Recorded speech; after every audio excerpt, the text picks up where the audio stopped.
is Zaylyn Bain, and my Pursuit of Passions project is over concert band, and the name of it is The Sounds of Time. Why did I choose concert band? I chose concert band because the impact it has made on my life, because it's made me a better, more responsible person. It's improved my work ethic and shown me the rewards of hard work and failure. Here's a little historical context of concert band. So, concert band has been around for a long time, but it did have a predecessor, which is orchestra, which came around in the 1500s to 1600s. And the earliest forms of concert band, as we know it now, or not as we know it now, was in the 1700s. Then it started to look like modern day concert band around 1700 or 1900. And orchestras were instrumental in the beginnings of organized music, and you may even know some of the famous composers that lived over 300 years ago, some of which include Bach, Beethoven, Mozart, Brahms, Chopin, Tchaikovsky, Mendelssohn, Strauss, Shostakovich, and Vivaldi. And if you know any of these names, it just shows how big of an impact band has had on the world.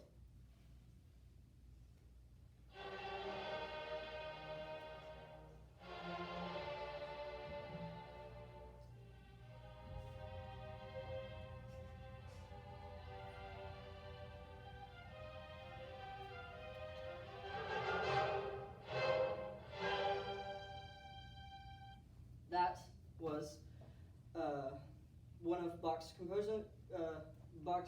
compositions. It is his fifth symphony in C minor, and it is a very, very popular thing, and is used in many movies, TV shows, and many mainstream media things today.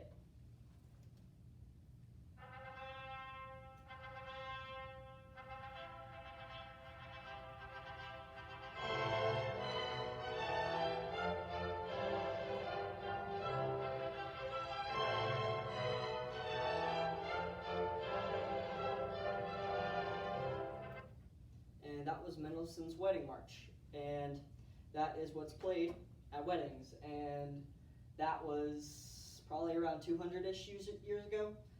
Again, further proving what I had already said. So, what purpose does concert band have? First, it serves as an entertainment purpose. It's to entertain the people who listen to music, or to listen. It's used to entertain the people who listen to music by musicians or by the musicians themselves.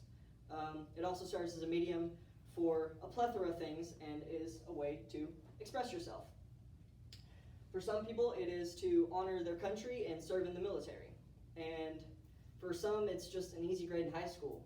For band nerds like me, it's a passion. And the concert band's real purpose, though, is whatever we make of it, because we, the musicians, make up the band.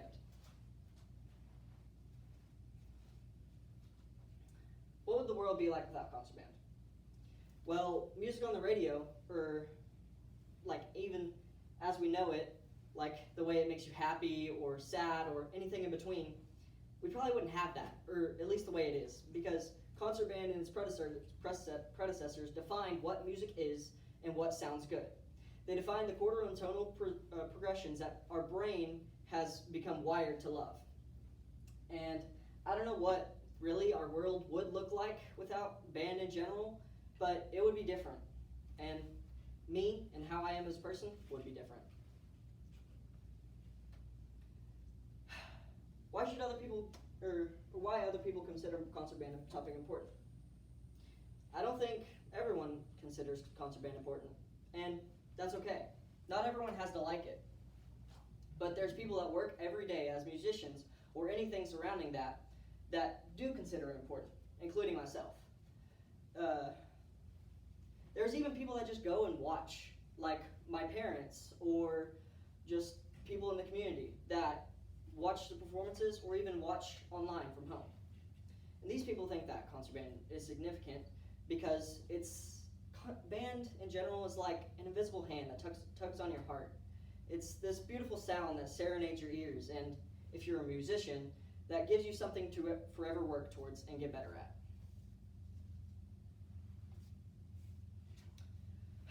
What may the future be of concert band? Well, the future of concert band is pretty stagnant because it's not really something that changes very drastically over time. But there might come out with new instruments or even some electronic ones with how society is going today. And the quality of players will continue to increase, although slowly. And some great players will arise and old will drift into the sounds of the past. And new pieces of music will be written as well. But in any case, music won't really change much, but it will continue to be a part of our everyday lives. Then here is my references.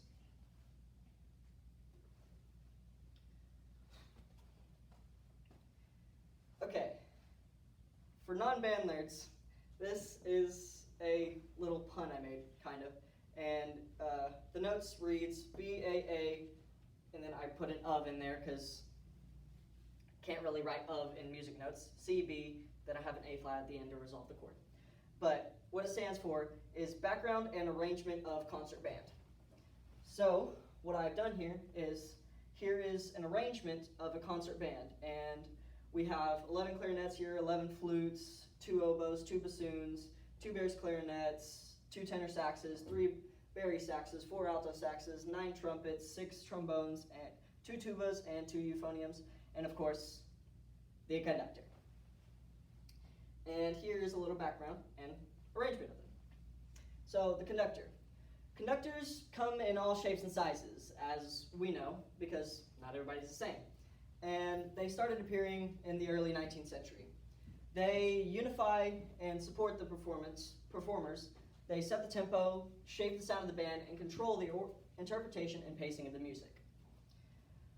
I think they are one of the most integral parts of this entire thing, even though they did not always have them, so it can be done without them. So starting in our brass section, the trumpet.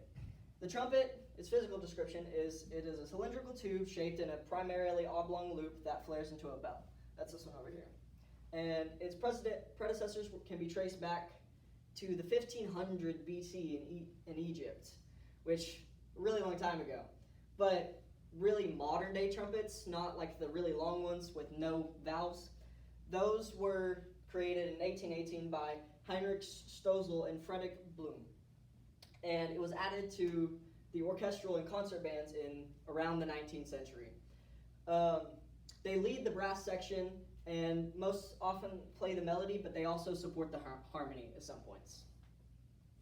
The horn, or known as the French horn, which isn't actually French, but that's these right here. The French horn is a thin conical tube wound in a spiral ending in an open bell. It was created as first a hunting horn, used for hunting and signaling of different things, like you found this or this and that, and it was created also by Heinrich Stossel and Friedrich Blum in around 1650-ish. And the first horn appeared in Paris in the orchestral setting. The horn in concert band setting is used as a bridge between the woodwind and brass, and has a warm to velvet sound. The trombone, it's these ones right here with the slides. Those are the ones that goes whap, whap, whap, whap. And it has a long cylindrical metal tube like most. And it was invented in around 15th century by Francois Riedlacher.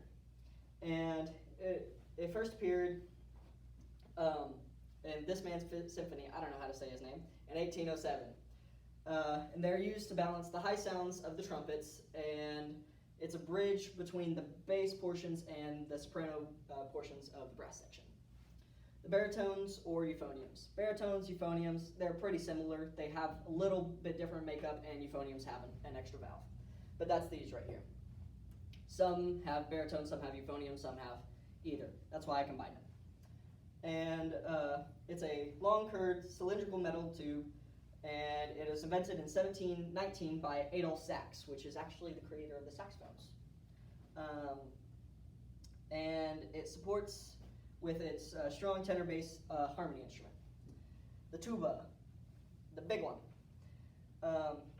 It was created in Germany in 1835 by Wilhelm Friedrich something else. And it made its way into concert bands around the 19th century, and it's the bass voice of the whole band. It is the lowest instrument in all of these. Onto the woodwinds. So we have the flutes, which are these right here, and it's a wood instrument with a series of holes and keys in which wind is directed at the sharp edge, which then makes a sound. Flutes and their predecessors, this being the oldest instrument, has been around for over 30,000 years. Now, it is not the metal ones that we see today, but they were made out of wood and were basically the same concept. More maybe like a recorder in some cases. They were first found in China, though, and they started appearing in orchestral settings in the 1500s. In concert band, they're the soprano voice in the woodwind section, and they also lead it. The oboe, they were invented in the mid-17th century by Jacques something else and Michael Philidor. And it quickly became the principal wind instrument and in the orchestra in the late 17th century. And it has the high piercing woodwind that adds depth and uniqueness. The bassoon. It's a double reed instrument like the oboes, the only two in this setup. It's created in 1712 by Martin Hotier and first began to appear in around late 1700s or 16th century to the mid 17th century. And it serves as the tenor bass section of the double reed instruments. Clarinets. They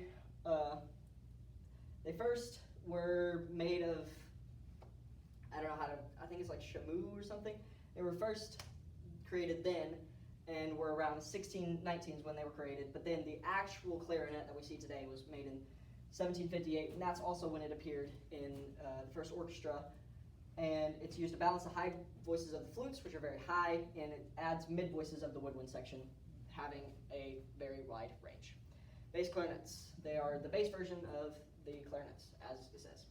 And it was developed around 1770 by Gilles Lot in Paris, and they first began to show up in concert band around the mid-19th century, and they provide the low voices of the woodwind section and are actually the lowest voice in the woodwind section. The alto saxes. These are the main instruments they're like a big, like not the flutes, but they're the second biggest in the woodwind section, and they're made for many jazz pieces and other things. And they was created in 1840 by Adolph Sax and joined concert bands in 1844. And it has a rich alto voice of the concert band, and it firms up the tone of the band. The tenor sax, which is just the one voice lower of the alto sax. It was created also in 1840 by Adolph Sax, and it joined concert bands shortly after. They provide the tenor voices of the woodwind section. And lastly, the bari sax. It was created in 1846 by Adolph Sax, a little after the rest of them, and it joined concert band shortly after, and they add depth to the tenor and bass voices of the band. And then lastly, but not least, percussion. This is what I play. We beat things. And has many instruments ranging from cowbells to massive slapsticks to even doorstops in some cases. And the first percussion instruments were made around 16,000 BC, because you're just banging things and it's just drums. But the first organized percussion section was around the 19th century, and they bring the rhythm and keep the tempo, thus being the backbone or heart of the band. Okay, Zaylyn, I have one question for you before you show your visual aid. I know you said that you did a specific arrangement up there. Are there different ways that you can arrange instruments in band, and is that your personal preference, or is there always a set way that the instruments are set up? It is actually just, it's up to the conductor or concertmaster. how the band is laid out, but this is the most widely accepted like version with this amount of everything. But like our band, it doesn't have all these instruments. It doesn't have oboes or bassoons. It doesn't have as many of these as well, or even more in some cases. And so it can change varying from who you have performing and also what you like.